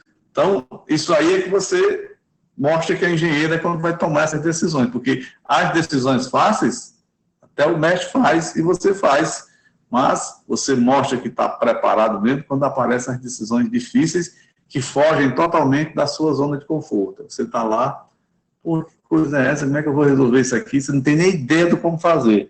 Aí vai queimar um fosfatozinho, vai desenvolver uma capacidade boa, até que a solução aparece. Se você tiver coisas na cabeça, a solução aparece. Porque de onde vem a solução? Da sua mente. E o que é a mente? É uma série de informações que você põe lá dentro e transforma essas informações em conhecimento. É por isso que para todos vocês que estão aqui, eu estou dando uma série de informações. E cada um processa o conhecimento de forma diferenciada. Cada um tem um jeito próprio de formar o conhecimento. Então, quanto mais informações você pôr na cabeça, mais conhecimento você pode pôr para fora na hora da necessidade. Então, qual é a solução? Estudar muito e estudar sempre. Esqueçam disso nunca. Vocês vão ter que estudar muito e estudar sempre. Eu vi um aluno dizendo, professor, tomara que termine esse curso, que eu não aguento mais estudar. Eu fiquei olhando para ele. Rapaz, quando tu terminar, que se formar no 5º ano, aí é que tu vai começar a estudar pesado. Porque primeiro, nos primeiros 5 anos, você tem que estudar muito para você resolver as questões que vão aparecer na sua frente. Depois dos 5 anos, você continua estudando. Porque as soluções novas que você não conhecia, você vai ter que aprender. Ele ficou olhando para mim e é assim, não vai parar de estudar nunca mais engenharia. Você pode até estudar outras coisas, como eu fui estudar direito, já estudei economia, que não é saco, mas eu inventei de fazer matemática. Essas coisas todinhas. Agora eu estou estudando filosofia. Então, essas questões todas você vai perpassando pela sua vida. Mas estudar engenharia é para sempre. Eu estudo até hoje, estudo direito, engenharia, estudo filosofia. Então, não pode deixar de estudar nunca mais. Ele pensando que ia parar quando se formasse. Pô, me formei, não quero mais saber de estudo. Então, ledo engano, não se iludam com isso. Estudar é para sempre.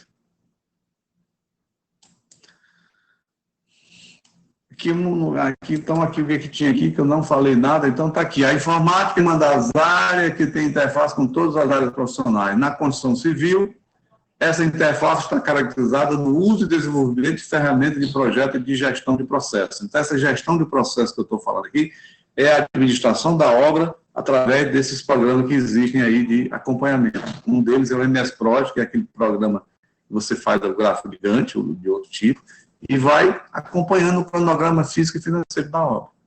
Então, é o modelo de gestão que você faz até a distância. E a interface com a área de artes também. Em alguns segmentos, a engenharia vira arte. Então, você vai trabalhar com obras desse tipo que ele está mostrando aí, ó. Fortemente na função de manutenção e restauração. Na arquitetura tem uma disciplina, o nome dela é restauro. É só você desenvolver uma habilidade para fazer projeto de reforma dessas obras de arte, como igrejas, museus. E quem vai executar isso é o engenheiro. E o engenheiro tem que ter essa percepção, essa natureza de saber fazer uma manutenção. Aquilo não é uma reforma, é uma restauração. Você vai refazer um prédio antigo e dar a mesma beleza que ele tinha antigamente.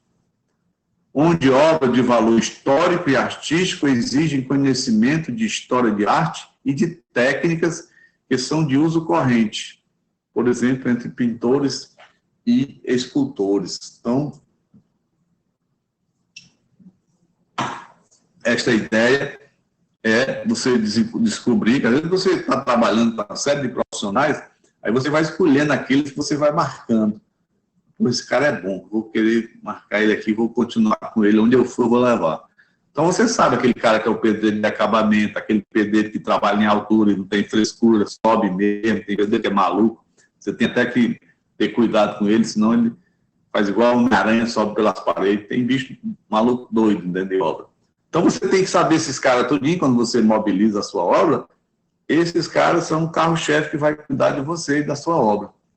Então, você tem que ter esses caras por perto e saber analisar, né? Essa gestão de pessoas que todo engenheiro desenvolve essa capacidade de administrar, gerir. Não é à toa que engenheiro assume qualquer cargo e se dá bem. Qualquer cargo de gestão, secretário, diretor de empresa, parlamentar. Pode olhar que nesse parlamento tem muito engenheiro civil. Diretor de empresa, presidente. Porque o engenheiro civil, ele desenvolve essa capacidade muito boa de administrar, de gerir, de comandar, principalmente pessoas. Saber ter aquela visão de ler cenário, entender a pessoa e saber escolher quem é bom, quem é ruim, ter coragem de demitir. Isso é outra faceta do engenheiro também. Quando o cara não está lhe dando problema, você não pode tergiversar, não pode ter medo, vergonha, ter pena, não pode ter isso. Saber botar para fora, porque ele vai lhe causar problemas se você persistir com ele. Então, tem que ter essa frieza.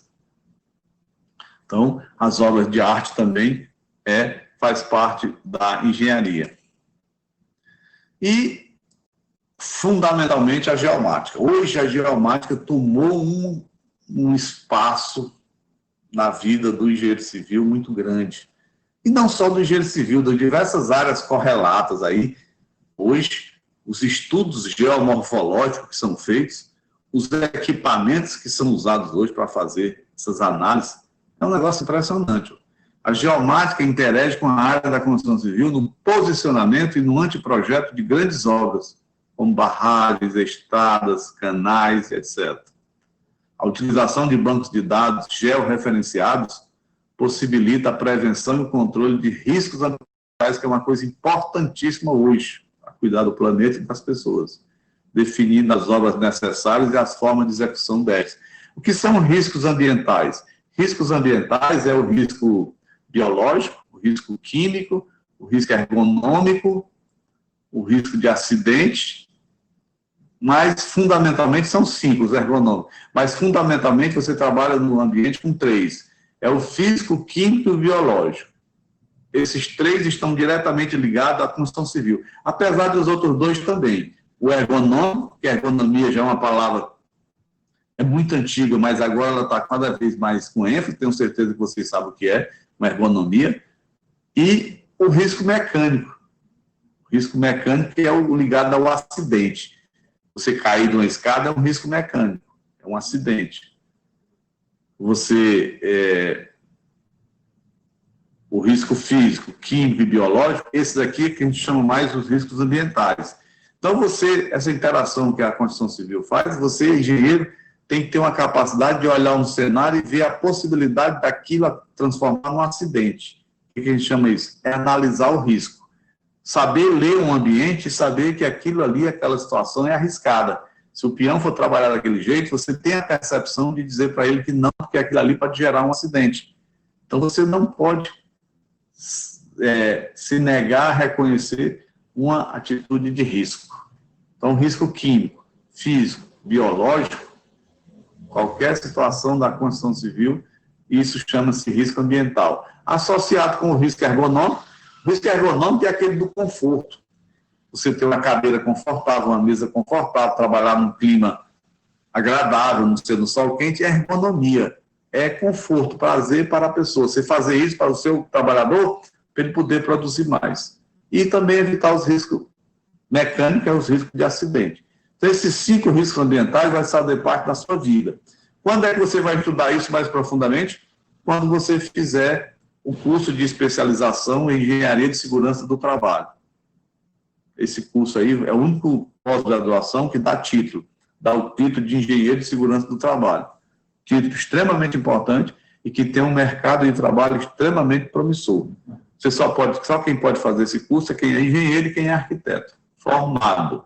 Estudando não pode, não. Então, esses riscos ambientais definindo as obras necessárias e as formas de execução delas. Então, o que tem hoje de modernidade? O teodolito é um ser que está em extinção. Hoje, os geoprocessamentos, a maneira como você administra as obras, os levantamentos que você é feito com aqueles aviõezinhos lá, para testar, você vendo de todos os âmbitos sem precisar subir. Até o telefone celular, esse iPhone 12, que vai ser lançado aí pela Apple, ele já vem aí com aquele tipo de você monitorar aquele bichinho lá. Ele fica trazendo um pelo telefone e você controla aquilo tudinho. Então, o mundo está ajudando a engenharia. Então, a geomática é você estudar todos esses tipos de solo à distância, saber analisar todas as situações que você vai implantar as suas obras. Então, isso é fundamental que você tenha essa percepção. E, por fim, existe também uma interface na área da construção civil com a de mineração. E essa é muito grande, essa interface. A engenharia civil usa muito dos produtos naturais que estão na natureza. Olha uma redundância ali. Isso é um pleonasmo. Recursos naturais que estão na natureza. É um pleonasmo. É recurso de mineração que eu queria falar. Então, a mineração ocupa um espaço muito grande. Muitos dos produtos e dos serviços da engenharia civil são feitos através da mineração. A matéria-prima é a mineração, e ela é extraída naturalmente do planeta. Então, aqui tem alguns exemplos da captação. Acho que vocês não foram ainda, não sei se foram, mas tem uma viagem aí, onde nós sempre faz, depois dessa pandemia, que é lá para a Pedreira, ali no Mar Melo, e estende até, quando tinha a ponte, a gente ia até a ponte lá e vai até a hidrelétrica fazer a visita lá, nas hidrelétricas, que é uma visita fantástica. Eu fui umas 3 vezes com os alunos. E essa da Pedreira lá, aqui no Acre não tem pedra, né? Toda a pedra vem de Rondônia ali. Tem diversas empresas acreanas que têm extração de minério lá em Rondônia. E sempre a gente vai visitar lá a Pedra Norte, que é um complexo muito grande, fantástico de extração de brita, que é um produto que é tirado da natureza e usado, industrializado para atingir aquele tamanho e usado na construção civil. Então, usa esses equipamentos aqui, usa dinamite para explodir, que é uma coisa natural, você explode a serra e depois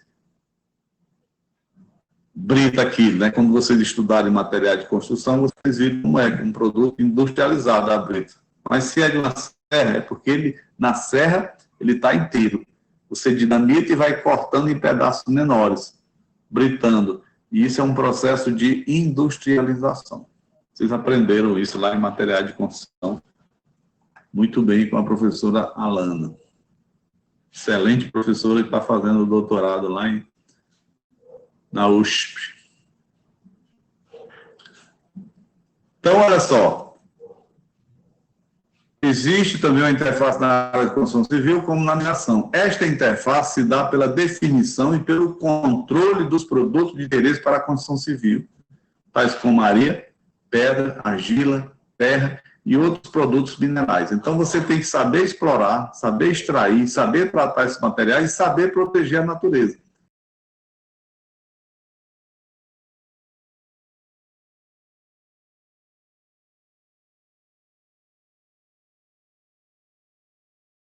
Ter os cuidados devidos.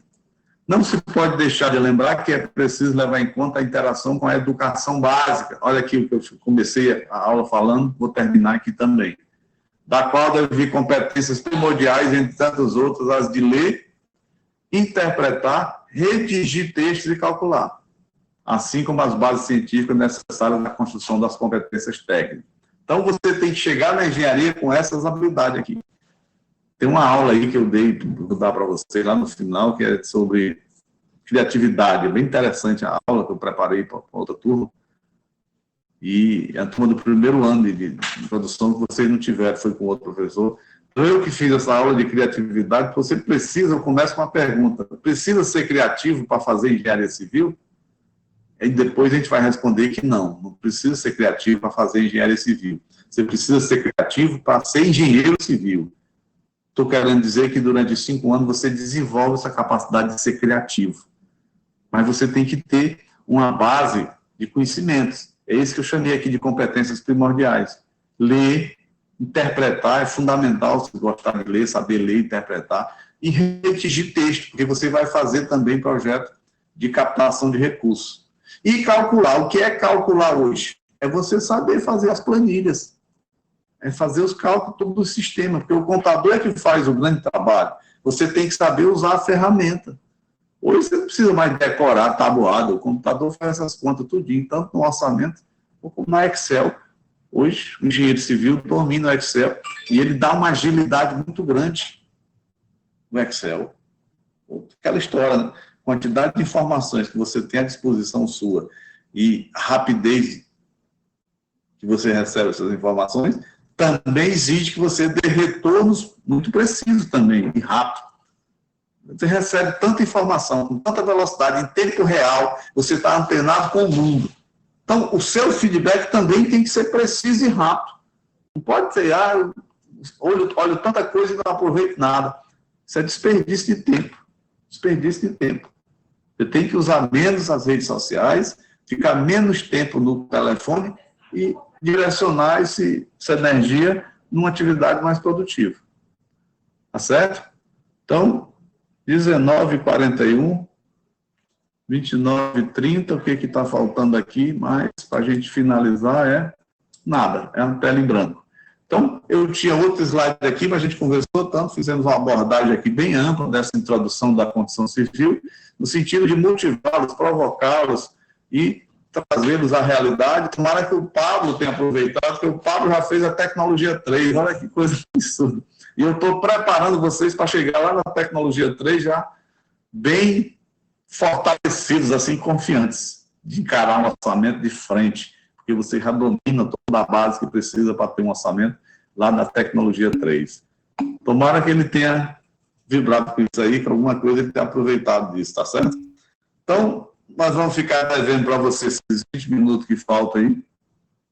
Era 8 horas que eu estava pensando em terminar, mas Gustavo já é doutor, já é engenheiro, né? Depois a gente compensa, porque se eu começar um outro assunto agora não vai dar para terminar, vai ficar no meio, então é melhor não inventar. Na próxima aula a gente dá uma corridinha também, na próxima quinta-feira nós vamos estar juntos aqui com assunto sobre planejamento, como é que você desenvolve o planejamento, forma de desempenho, como é que você vê uma obra, como é que você administra isso, como é que você assume essas responsabilidades. Tá certo? Então, agradeço a todos que estão aqui presentes. Nós temos aqui um coro bom, muita gente. Olha, tem muita gente aqui que não aparece lá na lista de chamada. Vamos resolver essa situação, hein? Vamos. Tá junto aí até o final, hein? Estou vendo muita gente boa aqui que precisa. E aí, Matheus William? Está tudo sob controle? Olha só, muita gente perguntou isso aí porque eu não senti necessidade. Eu já usei em outra época para atividades extras que a gente estava falando. Mas aqui, qual foi a orientação da coordenação? É que eu direcione todos os materiais para o portal da Uninorte. Aí eu nem perguntei por quê, mas imaginei que era uma maneira de forçar todo mundo a resolver sua situação e ter o seu acesso ao portal da Uninorte. Então, esse slide aqui, o anterior, que foi o da aula que a gente deu, da introdução mesmo, que é motivação para entender a disciplina, eu vou botar hoje à noite, já no portal da Uninorte, essa aula de hoje e a passada. Aí depois a gente vai ver isso aí, porque essa história da prova virtual, né, essa história de avaliação, perdeu muito o impacto. Uma prova, vocês vão fazer uma prova em casa durante 24 horas e vou desenvolver alguns trabalhos que vocês vão fazer aí, algumas coisas que a gente já aplicou no semestre passado. Vou tentar fazer mais ou menos nesse sentido, ver alguns artigos científicos, algumas coisas nesse sentido que sejam interessantes para a gente discutir junto, mas nada que preocupe, não. Tanto que, período de pandemia, a gente tem que ser mais compreensível. Tu é alguma coisa do Pedro Segovia, não? Hein, Matheus? Sério, bicho? Esse Segovia é um nome tão diferente, tu não é nada dele? Sei que tu fosse filho e irmão do Pedro Segovia. Tu foi aluno dele, do Pedro Segovia, não? Vocês foram aluno do Pedro Segovia? Tiveram alguma disciplina com ele, não?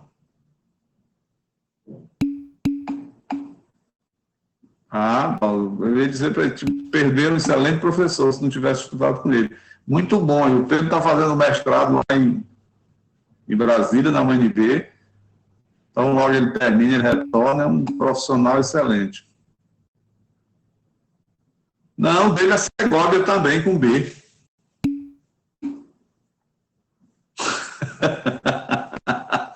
Eu acho esse nome muito bonito, Segovia. Matheus Segovia, olha aí, só tem você e ele. Só vocês dois. Nome diferente. Tá certo, galera? Obrigado pela atenção dos senhores todos. Vou me despedir por aqui. Vocês têm aula ainda? Acho que tem, né? De aula, que é de hidrologia. Tem aula ainda depois dessa, não? Ou é só essa disciplina? Estrutura de aço? Eita, então vou ter que dar uma descansadazinha boa, porque a estrutura de aço tem que estar bem relaxado, porque aço machuca, então tem que respirar um pouquinho, vai no banheiro, janta, então vou dar esse tempo para vocês, para que tudo flua naturalmente. Valeu? Boa noite a todos, obrigado pela presença, estamos juntos aí, até quinta-feira nós vamos estar